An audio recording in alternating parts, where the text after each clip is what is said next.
You probably know what this is. That's right, a DUI checkpoint, because people drive drunk or high. A lot of people. DUI checkpoints exist to keep us all from becoming a statistic. Like this one. Crashes are the leading cause of death for teens, about a quarter of which involve underage drinking. So what happens at a checkpoint? It all depends on what officers see, smell, and hear. First, they ask a couple of questions. Check out how your breath smells, and take a look at your eyes using a test called the horizontal gaze nystagmus test. All right, watch my finger with your eyes, only keep your head still, don't move your head, please. Even if you think you're cool under pressure, or that breath mints will mask the smell of a beer, you can't control what happens to your eyes when you are impaired. Hey, how you doing today? I'm good. Good. All right, I'm Samir, sir. The San Diego Police Department's a DUI checkpoint. Any alcohol to drink today? I'm good, man. You good? Yeah. All right, do me a favor. Watch my finger with your eyes. Only keep your head still. Don't move your head. Do you understand? Erratic eye movements, or bouncing of your eyes, are a telltale sign that you may be impaired. Can you put the vehicle in park for me, please? If an officer suspects impairment, whether it is something they smelled, something you said, or those bouncing eyeballs, they conduct additional tests. No, I'm good. Yeah. Here's where driving while impaired can start to impact more than just the driver. Friends in the car with you? They have to wait while you go under the microscope.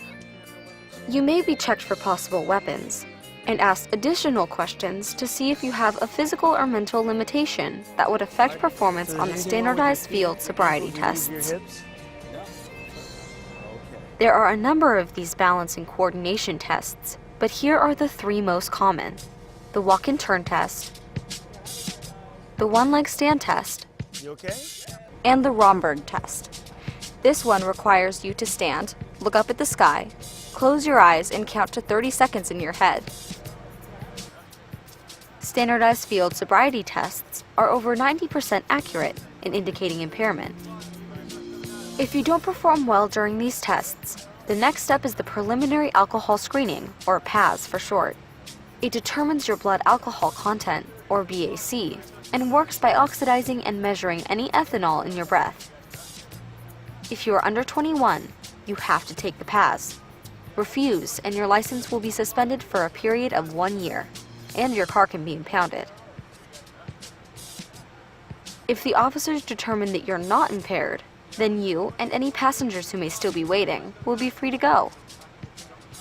However, if you are under 21 and have a 0.01% BAC, it may lead to your arrest. Yes, arrest. And placed in a holding cell until transported to jail. And your passengers? Well, they'll have to find another way home because your car can be towed and impounded at your expense. And if you are arrested, then another, more precise chemical test is done to confirm your blood alcohol content using blood or breath. Okay? All right, so take a deep breath and blow. There are many costs to drunk driving. Being arrested at a DUI checkpoint could end up costing an estimated $15,000, a pretty hefty price tag. But it could also save a life, yours or someone else's. And you can't put a price tag on that. DUIs are 100% preventable.